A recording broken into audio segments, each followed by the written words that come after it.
Hey, welcome to the Small Talk Podcast. I'm Mike Smallegan. I'm here with Alex. We are at Ken's Fruit Market on Plainfield. They have 2 locations in Grand Rapids. They're a staple in the Grand Rapids community, and I'm really excited to check out their store and what they have going on today.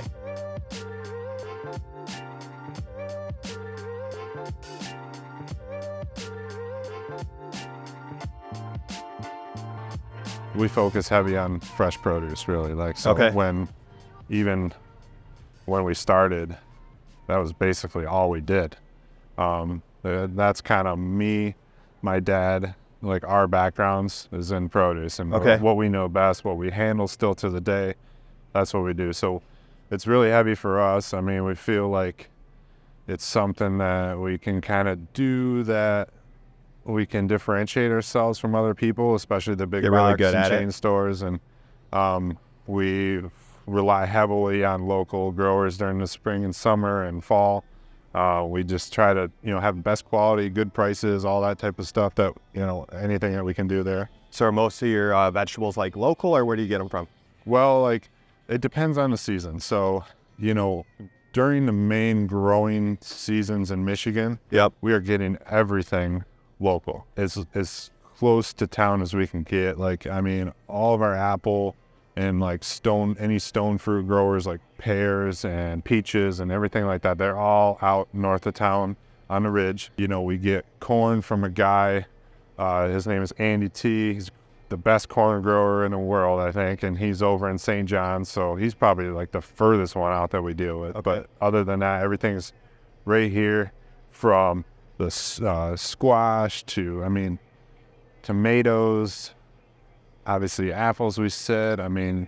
All the berries that we do in the summer, it's all right here. So we try to do that as good as we can. We come from back in the day, when there just wasn't as much shipped up in stuff, throughout the year or whatever. I remember those days where there'd be times where you couldn't get certain fruits or vegetables, right? Yeah, and it's kind of gone to the way of everything being year-round. And it's still not everything is like that, but it's pretty close. And so, there were a lot of things where really, if you wanted it, the Michigan local stuff was all you can get, or it was the only thing that was halfway decent. So, peaches and good tomato and stuff like that are just, really back in the day, that's all you can do is just get local. So stores like us, people like us and my dad or whatever, we would pride ourselves on being able to offer that, and so that's kind of where they learned and found their niche and everything, and we just still keep doing it. And to us, it's the quality, the price, the freshness, the everything. It's why would you not go to the local guy and support them? Right? I think that's true for a lot of businesses. Yep. I love supporting local as far as beer and meat, and I think it's the farm to table. The quicker you can get there, the fresher, the better the food is. Yeah. So I'm noticing all these vegetables that say Ken, fruits and vegetables that say Ken's. That's awesome. One thing that we've done over the years is we carry the core produce, and then I'll get into the story more later probably, but we do the meat and everything, and then we just always try to add on more and more whatever we can in that area. For us, really, where we can grow is just dry grocery stuff, bulk products. Pretty much everything over here you've seen was an addition at some point that we were just hey, we can sell this. We could do this. We could do this way or whatever. So that's kind of been the core of our expansion over the years, is just trying to figure out what else we can put in the store that people want. Yeah. And so through the recent years, this is one of the newer things we've tried to do, is just do whatever we can that we can put our name on, really. Yeah. And there's lots of these jarred good products that really are great quality stuff, fair prices.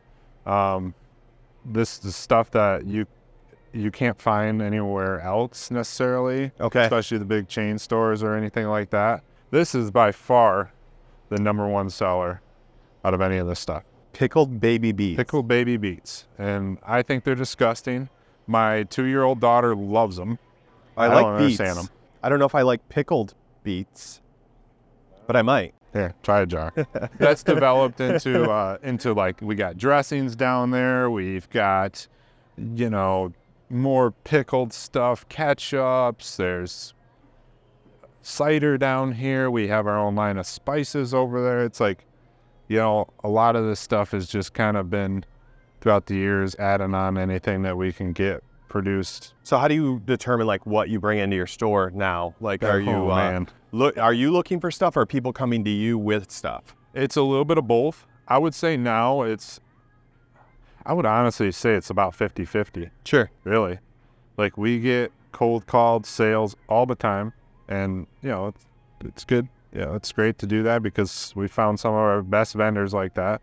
We also search out, different things, and from finding things out on the internet to going to other stores. Okay. Not necessarily around the area because we don't want to really copy anybody, but there's a lot of good stores in the Detroit area, Chicago area, or, out of the state that are similar to ours that we can kind of, look and see what they're doing. And if it seems like it'll work for us, then we can do that. Okay. But a lot of our smaller vendors, a lot of our local producers that we sell their stuff, it's a lot of them coming into us and bringing their stuff and, hey, is this anything that interests you, in selling? So sure. Like I said, it's about 50-50. We do full beer and wine, no liquor. Okay. Is there plans for that, or not really? No, not really. I mean, if anything, we have plans. We would like to do like a bar type thing. Like, that's probably more of our avenue to do that. The liquor business is really it's tough. It's not something really, you're looking to get into. Yeah, I mean, nowadays maybe with like the more of the craft, like bourbon and all that stuff taking off pretty good, it's probably a decent thing to get into. But for us, we're trying to find things that we can do differently than anybody else. You know what I mean? And anything that we can do different than Meijer or Walmart or whatever, that's what we want to do. That's what's going to make us better, because it's going to give somebody else a different, or a customer a different, experience than they can get in over there. Yeah, experience is super important. That's, and just that's having huge. Something different in our business. Like, that's the thing with like COVID really kind of put the emphasis on this a little bit, where like everybody's offering delivery now. Everybody's offering pickup, whatever, drive up pickup thing, and stores like us, like, people ask if we're doing it all the time, and it's like, we want to do something different. Like, there's still tons of people who want to come out and shop and walk through a store or go to a store where there's things going on. You get to discover new things when you go into the grocery store. Tell me about your role here. Like, what is your title, and what do you do for the Ken's Fruit Market? Okay, so my title would technically be like general manager. Okay. My dad is Ken. Okay. My middle name is Ken, so close enough. But you ever think about going by Ken? No, not at all. All right. No.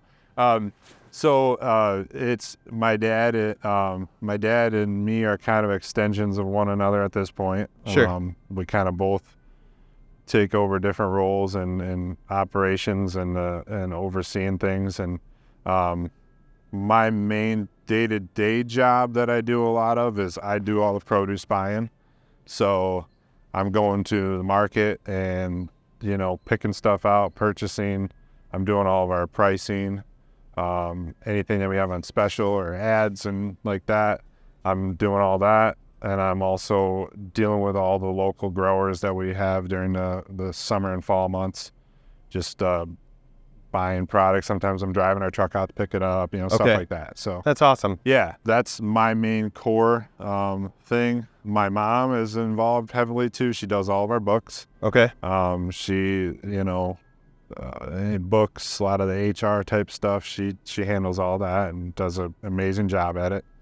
I don't know how she does what she does, but no. One thing, like each one of our stores kind of has, at this point, we kind of have a different like ownership structure and stuff like that goes into it. So me and my dad and my mom are the common denominator between all three of our stores. This store here, we have a gentleman named Bob who runs our meat department, and he also owns part of the business. That's so awesome. He's a meat guy. He is the best meat guy that I've ever met, and he knows everything and anything about there. It's one thing my dad and I do not really do. So he handles all that, everything involved in that, and he's got, obviously a crew of people behind him helping out too. But my father-in-law was a butcher, and there's so much to learn about meat and all the different cuts and how to do it. And it's a more than you think. Skilled trade 100%. Like, that's one thing that really has propelled our business throughout the years is the meat department. I mean, we don't like to really admit it because we're produce guys, but it's the number one thing we got. Yeah, hands down. That people that carries, right? Like word of mouth. Word of mouth. Talk about I got the best steaks over here. And yeah. I mean, we've done we have killer brats. I mean, that's just huge for us. People you have love our like brats. the kind where they like mix things in. Yeah. Like, we have. Like there's like countless. I mean, we got a sign of there's like over 20 varieties of them or something like that. Okay. So we do a ton of brats. We do some other specialties type stuff now that really is stuff that is created by our guys here that you can't go to a chain store and get. This is stuff that we make. It's stuff that is proprietary to us, and it's really good. It keeps people coming back too. So we like that. It's been huge for us to have the meat department.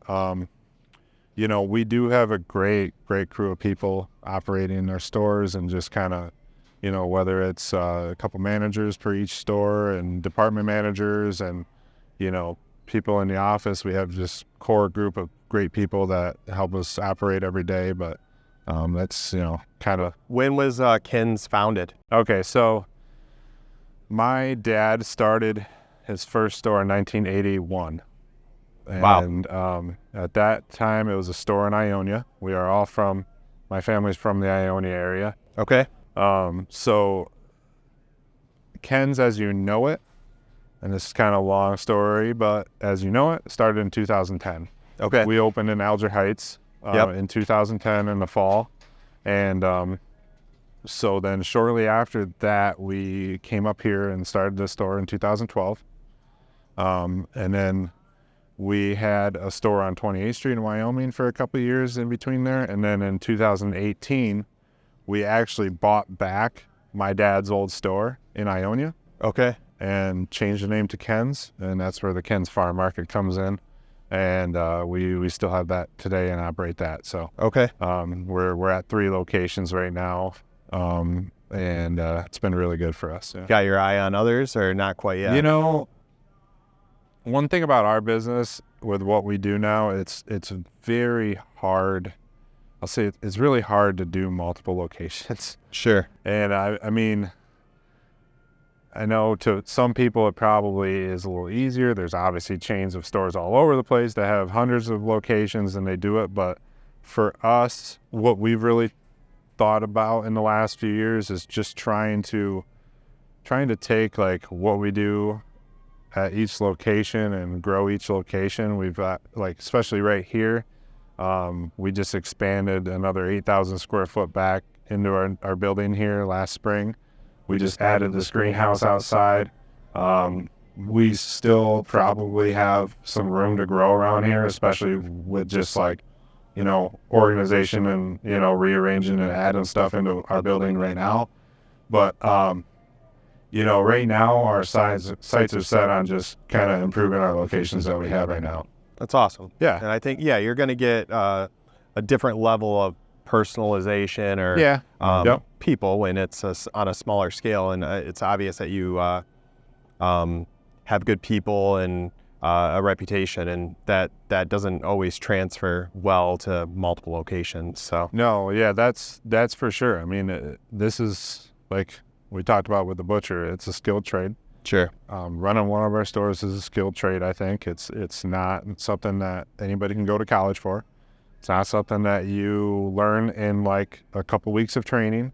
It takes a long time. It takes a long time to learn not only just skills of the trade, but how we want things done and how we operate. And so it's not like you got people every day that can, you know, lead a team and run a store for you or whatever. But, you know, somehow over the years we've built up a few people that are able to do it right now. It's been really good. But, yeah, with that, it's just it's tricky to look towards the future and easily picture yourself starting more. And it's like right now we're so entrenched in the communities that we're in right now that, you know, if you go to a new spot, if you go to a new town, you got to start all over almost. I mean, we have a fairly good name in the area, I think, but even if we were to go to a place like Hudsonville, you know, Sure. we're brand new out there, you know. Yeah. So how are some ways you support the community around here? So I look at this a lot of different ways. I mean, as a grocery store, I mean, I think you kind of have to have this default role as like a anchor in your community, right? You know, we pride ourselves on being a spot where everybody knows everybody. People come in, they feel welcome, and they feel like they can get what they want and just, you know, have an enjoyable time shopping.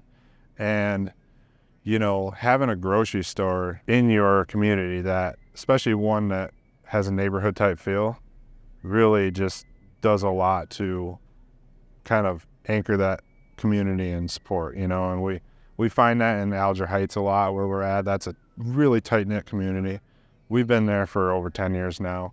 We love the area. We get a tremendous amount of support from the area. So do the other businesses that are there too. And so we feel like we, you know, are part of that neighborhood. You know, besides that, we try to support any local function that we get asked to do, like school functions or church things like that. A lot of people come to us for donations or something like that. So we do try to support anything like that we can do. We'd like to think that we're great friends with anybody in our neighborhoods that comes in here and shops. And, you know, I know there's been multiple times throughout the year that we can support people, you know, one-on-one or whatever. Not only that, but just with employment and everything like that too. We employ people in our neighborhoods, and it's a good spot where, you know, things like kids can come work. Like, you know, we hire usually 18 or 16, just depending on the location. So, you know, it's a good spot for kids to get their first job and get some working experience, and that's been really good for the areas we serve too. So how was it growing up as Ken's son? Like, when did you get involved with the grocery store? Oh my gosh, you know. So growing up with a dad who had a grocery store was a ton of fun because, I mean, he encouraged me to work as young and as much as I possibly could.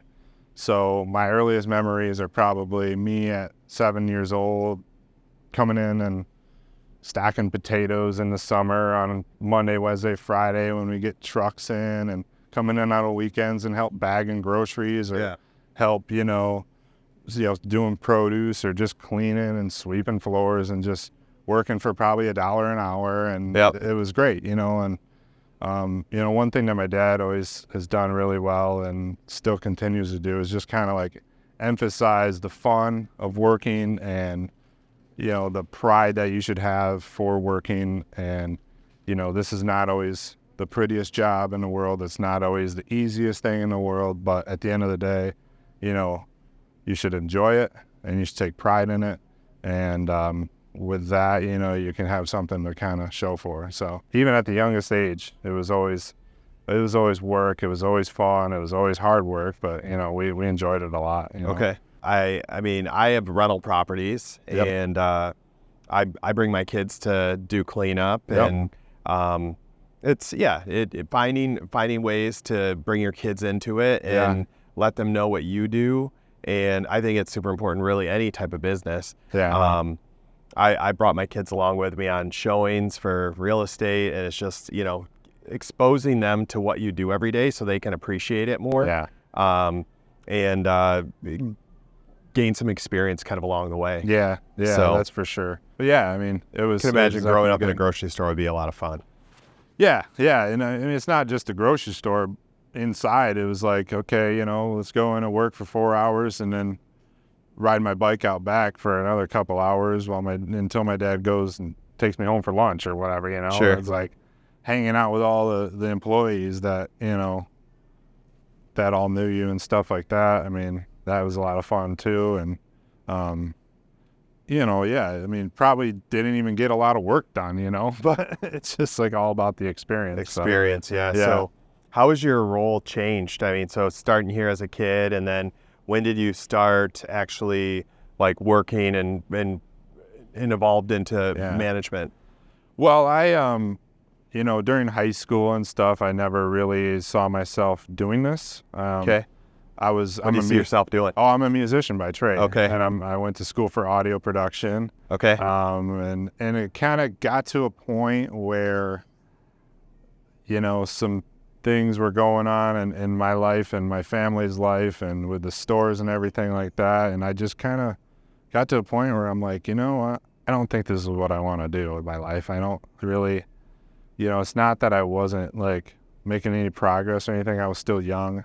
I was 21 at the time when I decided to kind of come back. Sure. But I just kind of felt like it was the right move. And like at that point, I just realized that like family meant a little bit more to me. And, you know, having keeping my family's, you know, business and their legacy going really meant a lot. And I mean, to me, it was just a solid career choice too. Like, you know, rock solid business to be in as long as you don't screw it up. I mean, it's going to be there. So making a decision at 21 when I was done with school to not pursue anything and come back here, that's when I kind of was like, okay, I got to start really learning the business, got to start taking on more roles. And from there, it just kind of grew and started doing more and more and more, you know. Well, if you would have done something else like the musician or audio engineering, like would you have appreciated what you had as much as you do now? Just because I grew up in it and I always knew like what this was about, I think I probably would have still appreciated like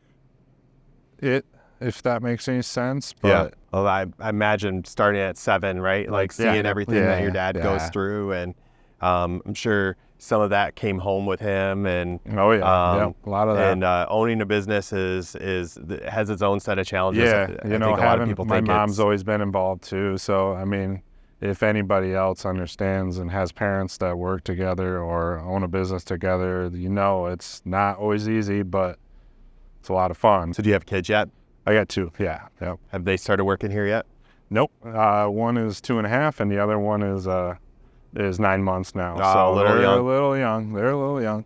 They've came around and seen what it's all about, though. But yeah, they're a little too young still. But I grew up in Grand Rapids, actually down Plainfield, and one of my like earliest memories of a grocery store, we would go to D'Amico's, which was on Plainfield by Ann Street, and they knew my dad by name. Yeah. Like we would go in there and they'd be like, "How's it going today, Gary?" And I remember one time the guy, what was it? I think his name was Frank. We went in there, my dad forgot his wallet, and the guy was like, "Oh, come back later. You're good for it, Gary." Yeah. Like, and that's so cool. I mean, like, just that experience was really cool. Yeah, and you're not gonna get that anywhere else nowadays. You know, it's like it's tough. I like to say that, you know, we try to have that same feel as good as you can for 2023, and you know, it's like our other store in Alger Heights, as you probably went to, is small. It's a lot smaller. This is 28,000 square foot now.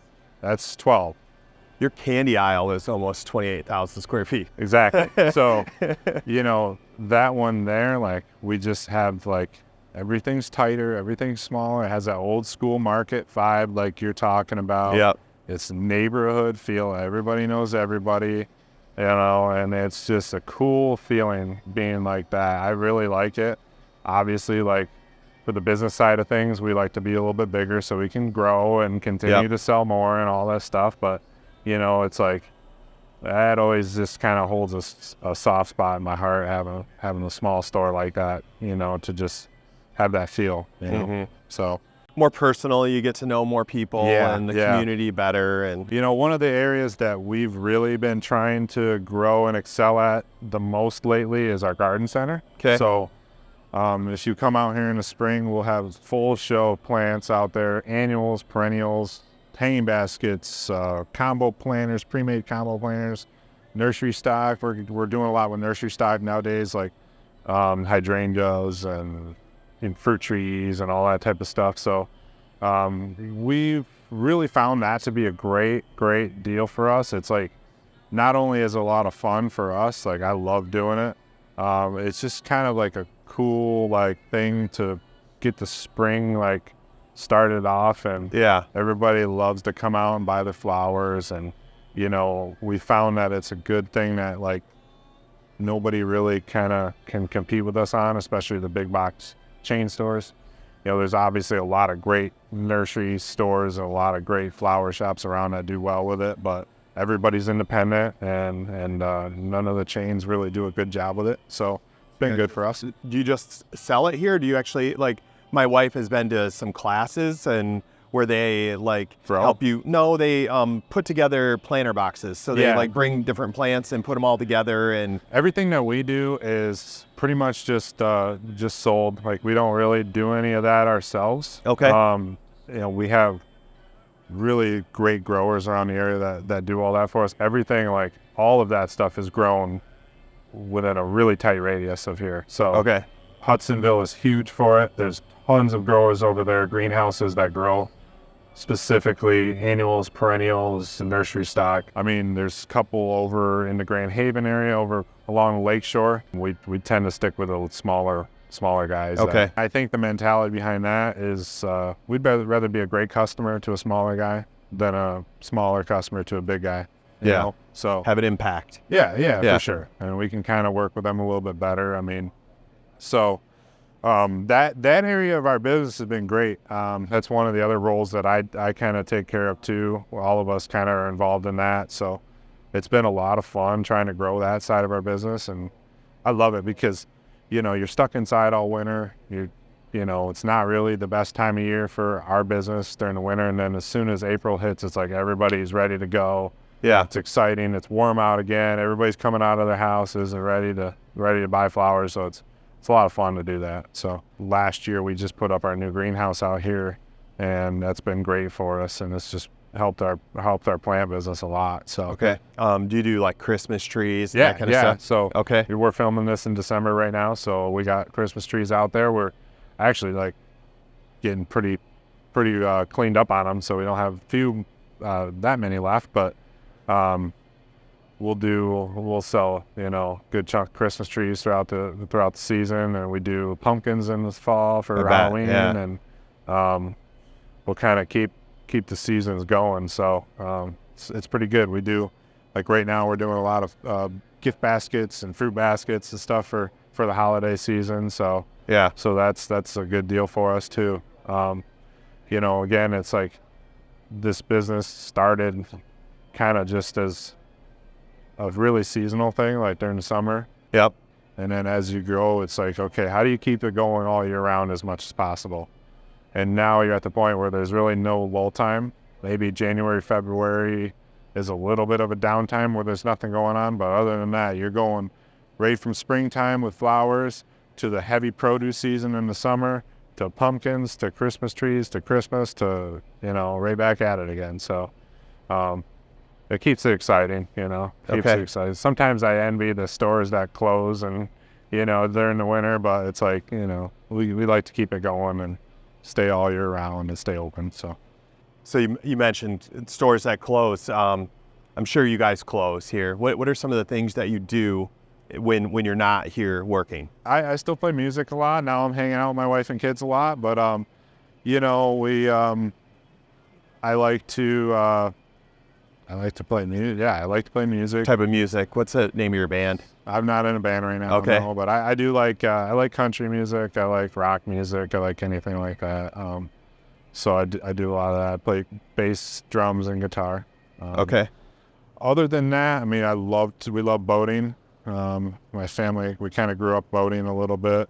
I don't get to do that as much anymore nowadays, but we'll get back there. But now it's just introducing my kids to every little thing now that I possibly can. So that takes up a lot of my time. It's just all right, let's go here, get a day off and let's go to the zoo, or, let's go check this out. Let's go to the beach, or, it's a lot of that. So that's obviously really fun, as you know. It means getting rid of some of the hobbies you might have, but it's okay. Well, that's becoming a dad, right? Yep.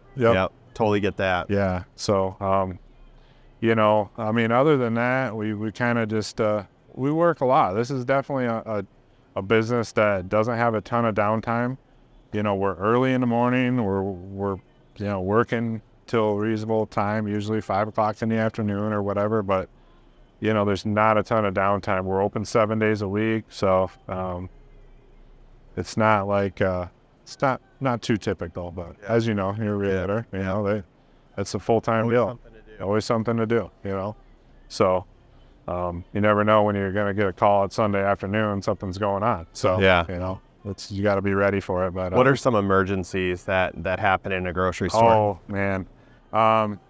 Well, like the biggest one that kind of comes up on you sometimes is equipment going down. Okay. So, we have a lot of coolers and freezers around that run our stuff and keep our product cold. So if one of those goes down, you got to either get it fixed very quick or take care of that product and save it or whatever. So we, nowadays we have high-tech monitors on everything that, helps us out with it, but you still got to scramble a little bit if something happens. So, yeah. Other than that, power going off is a big one, kind of on the same lines. There's, just anything. It's always something different, it's always something new.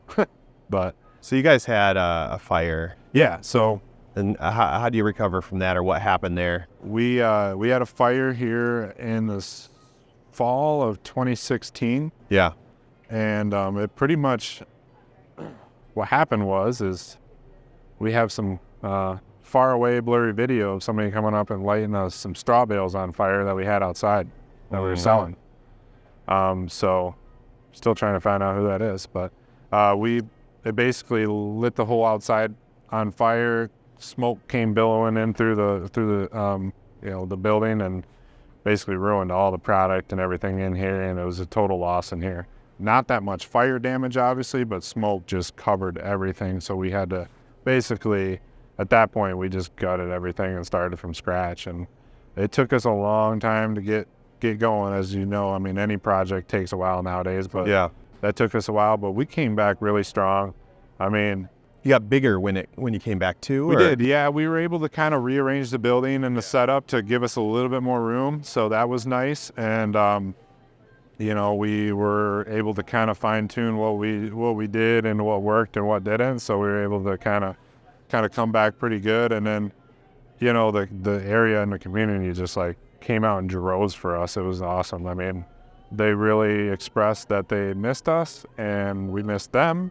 And when we came and opened back up, it seems like it's never stopped since then. It's been very busy for us here since then. That's good. Yeah.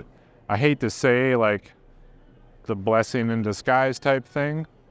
Nobody ever wants to say that, but in hindsight, now that it's over 5 years over, it's been. Well, I think it could have turned into something negative, but I mean, with your attitude and your community outreach, it turned into a positive thing. Nobody was hurt. Nothing really was damaged that bad. So with all that being said, in the end, it was an okay thing to happen, I guess. Yeah. But not that we would ever want to go through it again. No, totally.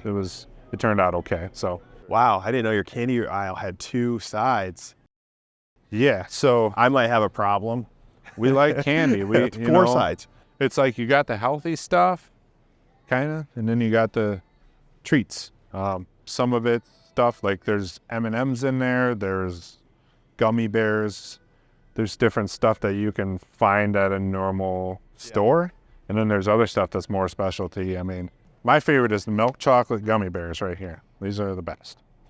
It sounds weird, but the flavor of the chocolate and the fruit gummy bear is amazing. So to check those out. That's underrated for sure.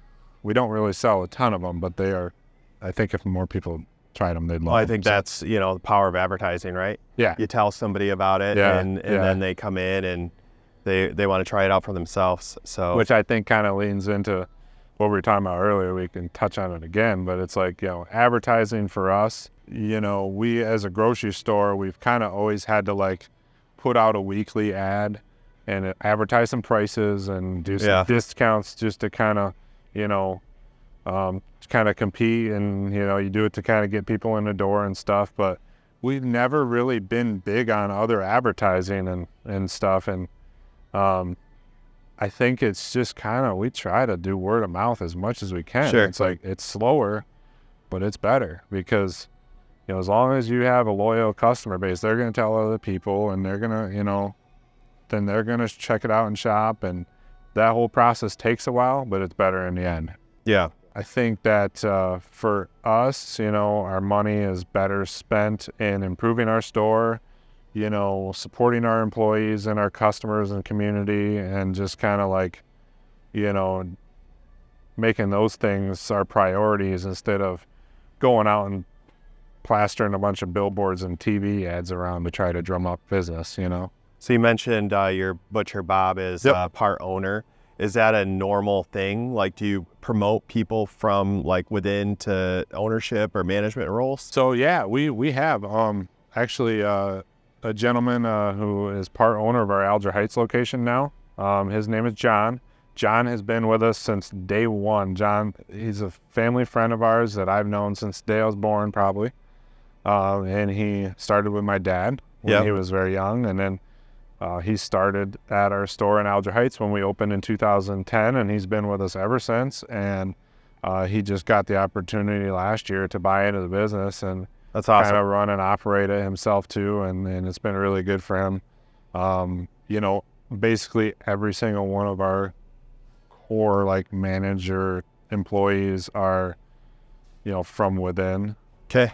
People that have been working here for a couple of years that have worked their way up, and we love to have people that kind of come in and learn things our way and learn how our business is, and then if they're interested and if they like it and if it fits them, then we have opportunity for them, and it's great. So it makes some really good people that I don't just consider employees, I consider friends. Sure. And that's what that makes working more enjoyable, right? Well, to have people that you trust, that you like. It's really something that we don't talk about much with this business, but it's like, this is not just about produce and groceries. It's about the people. The people that are in this business are some of the best around. Like, some of my family's long-time friends, from customers to employees to vendors to other store owners to other people in the industry around.